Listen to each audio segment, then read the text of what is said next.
Hello aspirant, I'm CP Jadon, your UGC Net Management faculty, and today we are going to learn about capital structure approach.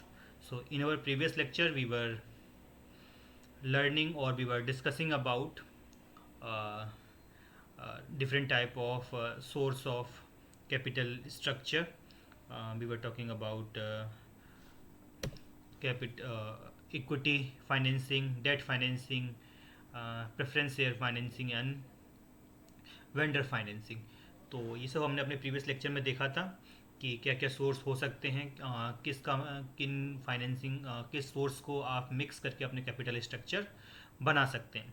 तो उसमें जो बनाने के जो हमारे सोर्स ऑफ फाइनेंस थे, debt, equity, preference share and vendor financing था। तो मोस्टली हमारा फोकस रहेगा इक्विटी एंड डेट फाइनेंसिंग पे। हम प्रेफरेंस शेयर, वेंडर फाइनेंसिंग ये बात यहाँ पे बेसिकली नहीं करेंगे। सो कैपिटल स्ट्रक्चर आप मिक्स कैसा होना चाहिए, कितने परसेंट आपकी डेट होना चाहिए, कितना परसेंट आपका इक्विटी होना चाहिए, है ना, वो आप कैसे फिक्स करेंगे। तो ये डिफरेंट डिफरेंट थ्योरी हैं, वो हमको सजेस्ट करती हैं कि आपका जो कैपिटल स्ट्रक्चर का मिक्स है वो किस तरीके से होना चाहिए। तो उसके लिए हम डिफरेंट डिफरेंट थ्योरीज हैं। कौन कौन सी? Net income approach, operating income approach, traditional and Modigliani Miller MM approach. तो इनको हम डिटेल में देखेंगे कि क्या होते हैं, कि किस तरीके से हमको ये सजेस्ट कर रहे हैं मिक्स को। So net income approach to capital structure given by David Durand, ये हमें नाम याद रखना है। एंड इस थ्योरी का, नेट इनकम अप्रोच का दूसरा नाम है fixed cost of equity theory. मतलब इस थ्योरी में जो आपकी कॉस्ट ऑफ इक्विटी है वो क्या रहती है, कांस्टेंट ही रहती है। ठीक है, तो इसीलिए इसका सेकंड नाम है इसका फिक्स्ड कॉस्ट इक्विटी थ्योरी। सो जो कोर आइडिया है इस थ्योरी का वो क्या है? The value of firms depends upon its capital structure. ये थ्योरी ऐसा मानती है कि आपकी जो फर्म है उसकी जो ओवरऑल वैल्यू है वो डिपेंड करती है कि आपका कैपिटल स्ट्रक्चर कैसा है। Capital structure in the sense कि उसमें कितने परसेंट इक्विटी है, कितने परसेंट उसमें डेट है। ये जो आपका जो मिक्स है डेट और इक्विटी का, उससे आपकी फर्म की जो वैल्यू है उस पर फ़र्क पड़ता है। By increasing the proportion of debt, by increasing the proportion of debt, a cheaper source of finance in capital structure, the firm can lower its overall cost of capital and increase its value। तो ये theory हमको कहती है कि जैसा कि हम जानते हैं डेट क्या है, एक चीपर सोर्स ऑफ फाइनेंस होता है। तो अगर हम हमारा जो कैपिटल मिक्स है, जो कैपिटल स्ट्रक्चर है, उसमें अगर हम डेट का पोर्शन इंक्रीज कर देते हैं तो हमारा जो ओवरऑल कॉस्ट है वो कम हो जाएगी। वेटेड एवरेज कॉस्ट है हमारी वो कम हो जाएगी, और उसके कम होने की वजह से जब कॉस्ट कम होगी तो हमारे फर्म की जो वैल्यू है, टोटल वैल्यू है, वो इंक्रीज कर जाएगी। तो यही है इस जो नेट इनकम अप्रोच का इसका कोर आइडिया है कि आपका कैपिटल स्ट्रक्चर, आपके कैपिटल स्ट्रक्चर पर आपकी फर्म की वैल्यू डिपेंड करती है, और उसमें आप जैसे जैसे डेट का पोर्शन बढ़ाते जाएंगे वेटेज एवरेज कॉस्ट कम होता जाएगा और आपकी फर्म की वैल्यू इंक्रीज करती जाएगी। सो इसका एक्सप्लेनेशन है, डेब्ट is cheaper than the equity because interest is usually lower than the expected return on equity. As more debt is introduce, आप ज़्यादा से ज़्यादा डेट इंट्रोड्यूस करेंगे कैपिटल स्ट्रक्चर में, then weighted average cost of capital WACC decreases, overall जो आपकी cost है वो डिक्रीज करेगी। द फर्म वैल्यू इंक्रीज, तो फर्म की वैल्यू इंक्रीज करेगी। और जो याद रखने वाली बात है इस थ्योरी में वो क्या है, ये है कि ये थ्योरी कहती है आपसे कि 100% डेट फाइनेंसिंग अलाउ है। जो ऑप्टिमम स्ट्रक्चर है आपकी कैपिटल का, तो वहाँ पे कहते हैं आप 100% डेट फाइनेंस करो, आप लोन के थ्रू ही अपनी कंपनी को मतलब फाइनेंस करो, इक्विटी शेयर की तरफ आप ना जाएं। आप 100% की तरफ जाएंगे तो ये क्या होगा, ऑप्टिमम स्ट्रक्चर आपको मिलेगा। ठीक है, सो इस थ्योरी में हमें बेसिकली दो चीज़ याद रखनी है। एक तो इसका नाम फिक्स्ड कॉस्ट इक्विटी थ्योरी है, और यहाँ पे 100% डेट फाइनेंसिंग को एक ऑप्टिमल कैपिटल स्ट्रक्चर बताया गया है। फिर इसके कुछ अजम्पन्स हैं, कौन कौन से? Increase in date does not reduce the confidence level of investor. In theory में हमें बस इनका अल्टरनेटिव नाम याद रखना है, और उन्होंने ऑप्टिमल स्ट्रक्चर के बारे में क्या बोला है, जैसे कि हमने यहाँ पे देखा है इनका सेकंड अदर नाम, अल्टरनेटिव नाम क्या है, और इन्होंने ऑप्टिमल स्ट्रक्चर के बारे में क्या बोला है, और इनके अजम्पशन क्या है। इन तीन चीज़ों पे हमें मेन फोकस रखना है, इन्हीं में से क्वेश्चन मोस्टली पूछा जाता है। So there are only two source of finance, इन्होंने सिर्फ दो सोर्स ऑफ फाइनेंस को काउंट किया है, कौन सा, debt and equity, preference share and retained को इन्होंने इग्नोर किया है। All company follow uniform dividend payout ratio that is 100% profit को मतलब डिस्ट्रीब्यूट किया जाएगा। No flotation cost and transaction cost. Market is perfect, मतलब सारी इन्फॉर्मेशन सारे लोगों के पास अवेलेबल है ना। ऑल इन्वेस्टर आर रैशनल, ठीक है। All source of finance are perpetual. So ठीक है, these are the assumption of net income approach. So now we will see this graph, जो कि ग्राफ दिखा भी रहे हैं कि जैसे जैसे देखो आपके डेट का आप पोर्शन बढ़ाते जा रहे हैं अपने उसमें, आपकी वेटेज एवरेज कॉस्ट भी कम होती जा रही है, और जैसे जैसे आपका आप डेट फाइनेंसिंग इंक्रीज करते जा रहे हैं तो आपकी ओवरऑल वैल्यू फर्म की इंक्रीज करती जा रही है ना। और ये क्या है, एक कॉस्ट ऑफ इक्विटी है, इसे KE भी लिखते हैं हम, और ये क्या है, कांस्टेंट है, इसीलिए हम इसे भी क्या बोलते हैं, फिक्स्ड कॉस्ट इक्विटी थ्योरी भी इसको बोलते हैं। Next approach is net operating approach. This approach also given by home, David Durand, जितने दोनों थ्योरी डेविड डुरांड ने दी है, operating in net income approach and net operating income, ये दोनों थ्योरी डेविड डुरांड ने ही दी है। बस यहाँ पे क्या था कि इसको हम बोलते हैं फिक्स्ड कॉस्ट ऑफ इक्विटी, और इसको बोलते हैं इररिलेवेंस theory of capital structure. इररिलेवेंस theory of capital structure का क्या मतलब है कि आपकी जो कैपिटल मिक्स है, डेट और इक्विटी का जो भी आपने मिक्स बनाया 60%, 70%, 30%, 40%, जो भी आपका मिक्स है, उससे आपकी फर्म की वैल्यू पर कोई फ़र्क नहीं पड़ता है ना। जो बेसिक डिफरेंस दोनों में बिल्कुल अलग अलग है। वहाँ पे जो हमारी नेट इनकम अप्रोच है वो बोलती है कि जो कैपिटल मिक्स है उसका आपकी फर्म की वैल्यू पर फ़र्क पड़ता है, और जो इररिलेवेंस थ्योरी है, नेट ऑपरेटिंग अप्रोच थ्योरी है, वो बोलती है कि आपका कैपिटल मिक्स कैसा भी हो उससे फर्म की वैल्यू पे कोई फ़र्क नहीं पड़ता है। The market value of a firm is not affected by the change in its capital structure, it use that financing does not change in the overall cost of capital और total value of the firm.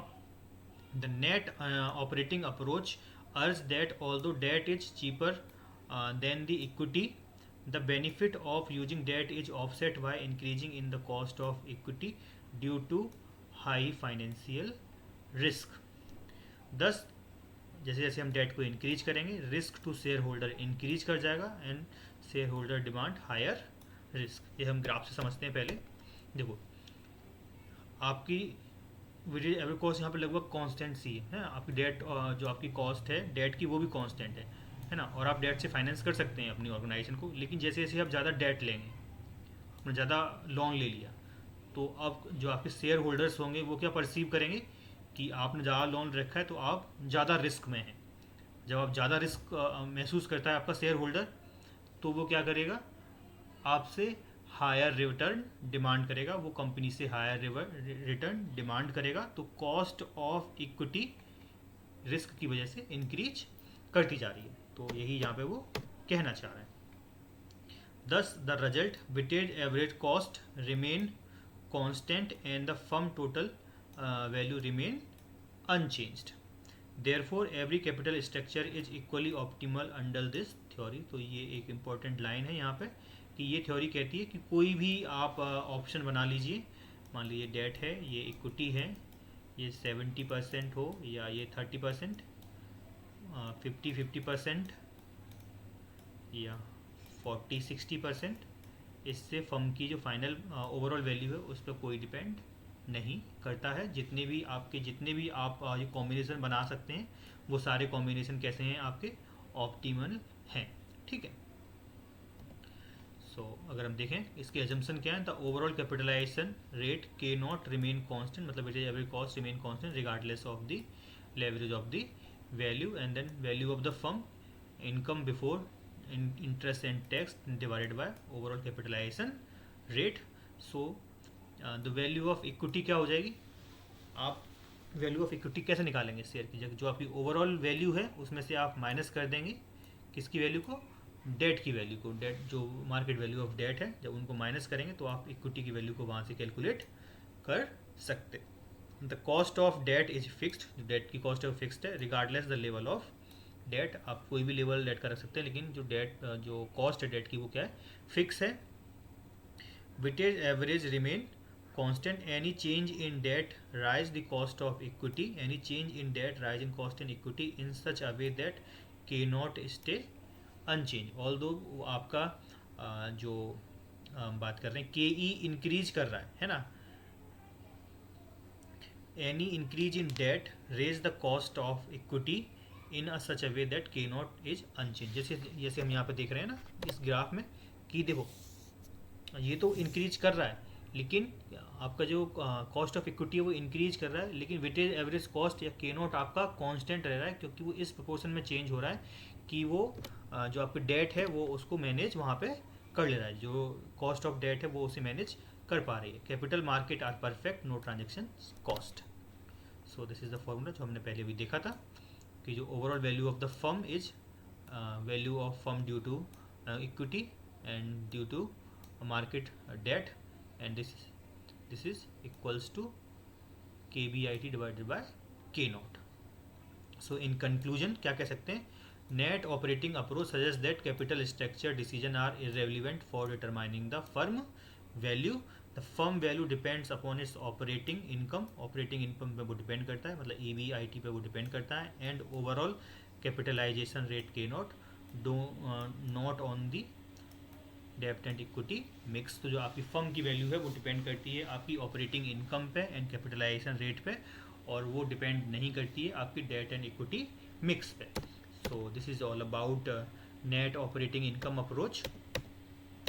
And then we have traditional approach to capital structure. अब traditional approach to capital structure क्या कहता है, ये जो हमारी theory है actually में बताती है कि आपका डेट का और इक्विटी का क्या रेशियो होना चाहिए, है ना, और एक ऐसे पॉइंट को भी इंडिकेट करती है जहाँ पर आपकी जो कॉस्ट है मिक्स की कॉस्ट, मतलब कॉस्ट ऑफ इक्विटी मिक्स और कॉस्ट ऑफ डेट और इक्विटी का जो मिक्स है उसकी ओवरऑल वैल्यू जहाँ कम होती है, जहाँ पर जो ओवरऑल फर्म की वैल्यू है वो ज़्यादा होती है, ये उस एक्चुअल उस पॉइंट को हमें बताती है. The traditional approach suggest that there exist an optimal equity debt to equity ratio at which overall cost WACC is minimized and firm market value is maximum. So ये फर्म हमें बताती है कि एक optimal debt to equity ratio exist करता है जहाँ पर वेटेज एवरेज कॉस्ट मिनिमम होती है और आपकी फर्म वैल्यू मैक्सिमम होती है.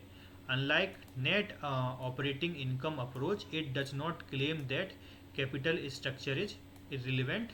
ये इररिलेवेंट नहीं कहती है, ये रिलेवेंट ही कहती है कि आपके कैपिटल मिक्स पे आपका फर्म की वैल्यू डिपेंड करती है. Instead it emphasize that mix of debt and equity affect the firm cost of capital. So इसके की फीचर्स क्या हैं, ऑप्टिमल कैपिटल स्ट्रक्चर होता है, there is a specific debt to equity ratio where firm achieve lowest weightage average cost and highest market value. जब आपकी cost कम होगी तो आपकी मार्केट वैल्यू वहाँ पे ज़्यादा हो जाएगी. At this point firm financing is most efficient. ठीक है, आप एक ऐसे पॉइंट्स को मतलब जो डेट टू इक्विटी है आपका वो रेशियो आप ऐसा फाइंड आउट करते हैं जहाँ पर आपकी कॉस्ट सबसे कम होती है और आपको जो फाइनेंस हैं उनका आप इस्तेमाल बहुत अच्छे से कर रहे हैं. Behaviour around optimal point. ठीक है, अब उस पहले ग्राफ को देख लेते हैं. तो इस ग्राफ के अकॉर्डिंग हम देख पा रहे हैं कि देखो कॉस्ट ऑफ इक्विटी धीरे धीरे इंक्रीज कर रहा है, ऐसे ही एक स्टेज के बाद आपकी डेट भी इंक्रीज कर रहा है. तो जो आपकी ओवरऑल कॉस्ट है ना, कौन सी, weighted average cost of capital, K naught को ही बोलते हैं. तो देखो सेकंड स्टेज एक ऐसी स्टेज है, इसके बियॉन्ड हम इधर भी देखेंगे तो देखो कॉस्ट ज़्यादा है और इधर भी देखेंगे तो भी कॉस्ट ज़्यादा है. सिर्फ सेकंड स्टेज में ही एक ऐसा पॉइंट है जहाँ पर आपकी वेटेज एवरेज कॉस्ट सबसे कम है. तो इस पॉइंट को ही हम बोलते हैं ऑप्टिमम पॉइंट. और इस पॉइंट पे जो मिक्स है आपका किसका, के नॉट वो के डी और के ई का, मतलब cost of equity and cost of debt, वही क्या है हमारा ऑप्टिमम लेवल है. ठीक है, so behaviour around optimal point before the optimum, जो बिफोर द ऑप्टिमम ये हमने देखा था ना, सॉरी ये ऑप्टिमम पॉइंट्स, इसके पहले की बात कर रहे हैं हम. Before optimum the marginal cost of debt is lower than the cost of equity, so increase in debt can reduce WACC and increase firm value.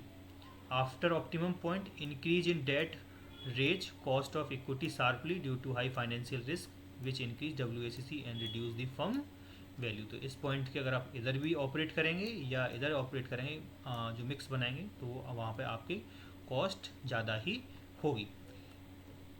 ठीक है, इसमें अजम्पशंस क्या है? Interest rate on debt remain constant up to certain level. जो debt की interest rate है वो constant रहती है अप टू सर्टेन लेवल। देखो हम ज़्यादा देख पा रहे हैं स्टेज 2 के आधे तक लगभग कांस्टेंट ही है ना। Beyond that level it increase with additional date. फिर उसके बाद ये देखो इंक्रीज करना शुरू कर रही है। Expected return on equity initially constant and rising gradually. जो आपकी देखो शुरुआत में आपकी कॉस्ट ऑफ इक्विटी है वो भी धीरे धीरे ही बढ़ रही है, लेकिन बाद में देखो वो भी ग्रेजुअली इंक्रीज कर जा रही। Beyond the optimal average equity share perceived higher financial risk cause expected return to rise sharply. फिर weighted average cost movement decrease initially due to cheaper debt. आपकी देखो वेटेड एवरेज कॉस्ट यहाँ से शुरू हुई, देखो यहाँ पे ज़्यादा है और यहाँ पे कम है। तो आपकी पहले वेटेड एवरेज कॉस्ट क्या हो रही है? कम हो रही है, क्योंकि आपकी डेट फाइनेंस जो डेट की जो इंटरेस्ट रेट है वो भी क्या है? कम है। So decrease initially due to cheaper debt, increase after the optimal point due to rising equity cost, minimum weighted average cost point define optimum capital structure. तो ये वाला लाइन हमें यहाँ पे याद रखना है। The minimum BCC point define the optimal capital structure, जो कि इस केस में कहाँ है? सेकेंड स्टेज में इस पॉइंट पे लाया कर रहा है। तो इसी पॉइंट को हम बोल लेंगे optimal capital structure point. So this is all about traditional approach. And then we have Modigliani and Miller approach to capital structure. इसमें इन्होंने भी दो थ्योरी दी हैं, एक रिलेवेंस बोल सकते हैं, एक इररिलेवेंट बोलते हैं, जहाँ पर एक में ये मानेंगे कि आपका जो फर्म है ना, उसका कोई भी मिक्स हो उसकी आपकी फर्म की वैल्यू पे कोई डिपेंड नहीं करता है। और दूसरे अप्रोच में ये मानेंगे कि फर्म की वैल्यू पर जो आपके कैपिटल मिक्स है वो डिपेंड करती है आपकी फर्म की वैल्यू पर, और वहाँ पे टैक्स के बेनिफिट्स को भी इंक्लूड करते हैं। और उस थ्योरी को हम बोलते हैं, जहाँ पर टैक्स को इंक्लूड किया गया है उस थ्योरी को हम बोलते हैं ट्रेड ऑफ थ्योरी। ठीक है, तो पहले डिस्कस करते हैं ये क्या है। Modigliani and Miller approach developed in 1950. It is a capital structure theory that advocate irrelevance of capital structure. ठीक है, अगर हम प्लेन मोदिग्लियानी अप्रोच की बात करेंगे तो वो क्या बोलती है कि इररिलेवेंस थ्योरी के बारे में ही बात करती है। जब हम ट्रेड ऑफ या टैक्स को इंक्लूड करेंगे अप्रोच में, इसे ट्रेड ऑफ अप्रोच बोलते हैं। तो यहाँ पे ये आपका इक्विटी मिक्स पर डिपेंड करता है फर्म का वैल्यू। लेकिन अगर प्लेन हम बात करेंगे तो इन्होंने जो अपनी पहली थ्योरी दी थी उसमें बोला था कि इररिलेवेंस होता है आपका कैपिटल स्ट्रक्चर, आप मतलब आपकी जो फर्म की वैल्यू है वो इररिलेवेंट रहती है कैपिटल स्ट्रक्चर से। So according to this theory valuation of a firm is independent of capital structure named after फैंग Modigliani approach. This theory is based upon two proposition. इसमें दो प्रपोजिशन जो मैंने आपको बताई थी, जो एक पहली थ्योरी एक दूसरी थ्योरी। तो पहली थ्योरी क्या है? The capital structure is irrelevant to the value of firm. The two identical firm remain same regardless of their they are financed. ठीक है, अगर दो आइडेंटिकल फर्म हैं, आइडेंटिकल फर्म हैं उनके और इक्विटी एंड डेट, इक्विटी मान लेते हैं, इसे डेट मान लेते हैं, और दो आइडेंटिकल फर्म है। ठीक है, एक का 60 एंड 40 है और दूसरे का 50 एंड 50 है। तो ये थ्योरी क्या बोलती है कि the value of two identical firm remain same regardless of they are financed. तो ये दो आइडेंटिकल फर्म हैं और इनके देखो फाइनेंस का तरीका अलग अलग है। इन्हें पहली फर्म ने 60% इक्विटी ले रखा है और 40% डेट, और दूसरी फर्म ने 50% डेट 50% इक्विटी ले रखा है, लेकिन इन दोनों की वैल्यू सेम ही रहेगी। The firm value depends upon only expected future earning, assume no taxes. तो इस थ्योरी में टैक्स को अज्यूम नहीं किया गया। वहीं सेकंड जो थ्योरी है trade off theory, financial leverage increase the value of firm and reduce the weighted average cost when tax are consider. तो यहाँ पर टैक्स का इंक्लूड करते हुए बताया गया है कि आपकी वेटेड एवरेज कॉस्ट डिक्रीज कर जाती है जब आप फाइनेंशियल लेवरेज का इस्तेमाल करते हैं। आप जो डेट की जो इंटरेस्ट आपको पे करना है उस पर आप पे टैक्स पे करने में आपको फ़ायदा मिलता है ना। तो उस फ़ायदा उस जो इंटरेस्ट रेट आप पे कर रहे हैं डेट पे, उसका आप टैक्स में छूट ले लेते हैं, तो आपको कॉस्ट ऑफ कैपिटल वहाँ पे रिड्यूस कर जाती है। ठीक है, तो इसकी इम्प्लीकेशन है पहली थ्योरी के, whether a firm has high leverage और low debt does not affect its market value, the firm value depend solely upon operating profit not on the financial decision. ये इनके क्या है अजम्पशन है, no tax exist, no transaction cost, symmetry of information, मतलब सबको same type की information सबको पता है, borrowing cost are same for investor and firm, no flotation cost and no corporate tax dividend. ये लाइन हमें याद रखनी है कि मुद्दल यानी कि जो पहली थ्योरी है वहाँ पर मतलब टैक्स नहीं है। ठीक है, और ये क्या है इर्रिलेवेंट मान के चलती है कैपिटल स्ट्रक्चर को।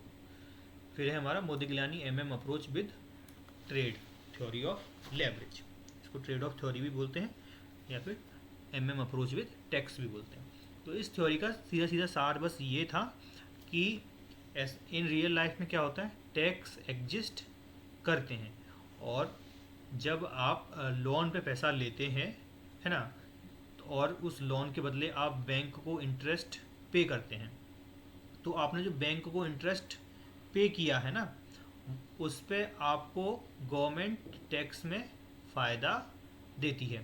तो जब गवर्नमेंट आपको टैक्स में फ़ायदा दे रही है उस इंटरेस्ट रेट पे, तो मतलब डेट आपके लिए बेहतर ऑप्शन है डील करने के लिए, है ना। तो इसी फ़ायदे का इस्तेमाल करने के लिए हम वो डेट फाइनेंसिंग करते हैं, और कब तक करते हैं कि जब तक डिसस्ट्रेस ना आ जाए, मतलब ऐसा लगने लग जाए कि हमको ज़्यादा ही डेट फाइनेंसिंग तो नहीं करनी, कहीं हमारे इन्वेस्टर हमसे अलग तो नहीं हो जाएंगे, है ना। अनटिल दैट पॉइंट आप डेट से फाइनेंसिंग कर सकते हैं और आप टैक्स का बेनिफिट ले सकते हैं, जिससे कि आपकी वेटेड एवरेज कॉस्ट है वो क्या हो जाएगी, कम हो जाएगी, और आपकी फर्म की वैल्यू इंक्रीज कर जाएगी। सो यही है हमारी trade off theory. In reality tax exist and interest on debt is tax deductible unlike dividend. Dividend पर आपको कोई फ़ायदा नहीं होता है इस तरीके का, लेकिन टैक्स मतलब इंटरेस्ट रेट पर आपको फ़ायदा होता है। This reduce actual cost of debt below the minimum cost due to tax benefit. Trade off theory, a company can use debt to finance its need as long as cost of financial distress does not exceed the tax benefit. Increase debt up to threshold add value to the firm. The with corporate tax higher debt equity ratio reduce WCC acknowledging tax saving। ये line हमें यहाँ पे याद रखनी है। Conclusion, the MM approach with और without tax is modern theory of capital structure remain explain the impact of debt and equity financing of the value of firm and WCC। So आपको समझ में आ ही गया होगा, मैंने काफ़ी आसान शब्द में बताया है कि कैसे टैक्स का इस्तेमाल करते हुए हम कॉस्ट ऑफ कैपिटल को मतलब कॉस्ट ऑफ कैपिटल या वेटेड एवरेज कॉस्ट को मिनिमाइज कर लेते हैं, जिससे कि हमें कॉस्ट कम हो जाती है और फर्म की वैल्यू इंक्रीज कर जाती है। लेकिन हम एक सर्टेन लिमिट तक ही उस टैक्स का फ़ायदा ले पाते हैं, क्योंकि उसके बाद फाइनेंशियल डिस्ट्रेस आ जाता है, आपको टैक्स से बेनिफिट लग रहे हैं, कहीं उससे कहीं ज़्यादा आपको नुकसान हो सकता है, कहीं आपके इन्वेस्टर्स कहीं आपसे हायर रिटर्न तो डिमांड नहीं करना शुरू कर देंगे ना, या आप फाइनेंशियल रिस्क में तो नहीं फंस जाएंगे। तो वो सब आपको कैलकुलेशन करके रखनी होती है। अब इसके बाद है ये 4 थ्योरी तो मेन थ्योरी थी, उसके बाद कभी कभी एग्जाम इन 2 थ्योरी और मैंने इंक्लूड किए जिनसे कभी कभी क्वेश्चन पूछा गया है ना। तो वो थ्योरी कौन कौन सी है, पैकिंग ऑर्डर थ्योरी, ये this was given by Donaldson, and इसमें इन्होंने बताया था कि आप फाइनेंसिंग करते समय किन किन चीज़ों को प्रायोरिटाइज करेंगे। तो इन्होंने पहले बताया था कि सबसे पहले आप बिजनेस को फाइनेंस करना चाह रहे हैं तो आप इंटरनल फाइनेंसिंग से ही करिए, है ना। जो कंपनी के पास बचा हुआ पैसा है आप उससे ही अपने प्रोजेक्ट को फाइनेंस करिए, ठीक है। अगर वो नहीं है तो आप एक्सटर्नल फाइनेंस की तरफ जाइए, किसकी तरफ जाइए, डेट की तरफ जाइए, ठीक है। अगर आप डेट से भी फिर पैसा नहीं अर्न कर पा रहे हैं तो फिर आप जाएंगे एक्सटर्नल फाइनेंसिंग इक्विटी की तरफ, है ना। तो सीक्वेंस क्या बना, सबसे पहले आप इंटरनल फाइनेंसिंग करेंगे, इंटरनल फाइनेंसिंग नहीं है तो debt financing, and debt financing तो इक्विटी फाइनेंसिंग की तरफ जाएंगे। यही है हमारी पैकिंग ऑर्डर थ्योरी, और ये किसने दी थी, डोनाल्डसन ने दी थी, इतना हमें यहाँ पे याद रखना है। And then is signal theory. Signal theory किसने दी थी, रोज ने दी थी, based upon asymmetric information. Asymmetric information का मतलब क्या है, manager know more about the firm than the investor, ठीक है। इसमें की पॉइंट्स क्या है, डेट, सिग्नल कॉन्फिडेंस, अगर कंपनी डेट ले रही है तो इसका मतलब क्या है, signal confidence in future profit, positive reaction, equity में signal over valuation, negative reaction. So इसका पर्पज क्या है, help investor interpret a firm value and reduce information gate. So this is all about signal theory and that's all for today class, and कल मिलते हैं। Thank you.